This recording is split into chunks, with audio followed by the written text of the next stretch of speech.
usah omong sik aku wegah. Iki bejo sing kae sing tok arani mau pancen wis bener. Heeh.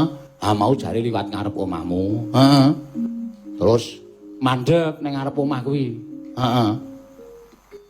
Gareng ning omahmu. Lho. Kok dengaren ngapa ya Gareng? Aku dhewe ora ngerti. Terus, ane ya ora apa-apa, Gareng iki kakangku kok. Mbok menawa ketemu aku ning aku kebacut tangon wedhus terus ketemu bojoku. Lah iya aku ya muni ngono karo bejo ning bejo iki ngeyel.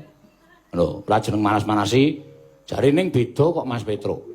Bojone Bagong karo bejo karo Gareng niku lingguh mepet. Ora apa-apa korsine mung siji ya, Tru. Kabeh dayohku kuwi depet-depetan. Ning iki mau bejo omong meneh. Omong meneh apa? Ngene, jarene tangane bojomu iki diremet-remet karo Gareng. Iki aku omong aja susik lho, aja susik lho, Gong. Aku mung ngomongke, perlu tok cek, tok takoni, aja grusah-grusu, aja nesusik.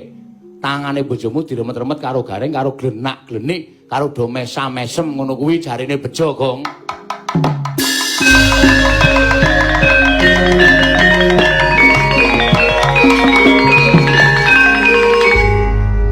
Kok ngono ya bejo ya, Tru? Heeh.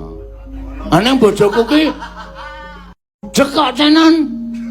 Dadi nek ora cedhak-cedhakan le omong ki ora krungu. Ane nek nganti remet-remet tangane cara aku ora pas, Gong, ora pas. Wah, lah pancen nek ngono ki Gareng arep tumindak sing ora prayoga. Aku ki menging bojoku takon metu terus kok mergo aku ki wonge cemburunan. Wah, mulane bojoku ora entuk ning Dasawisma, bojoku ora entuk ning PKK mergo aku cemburu tur kowe ngerti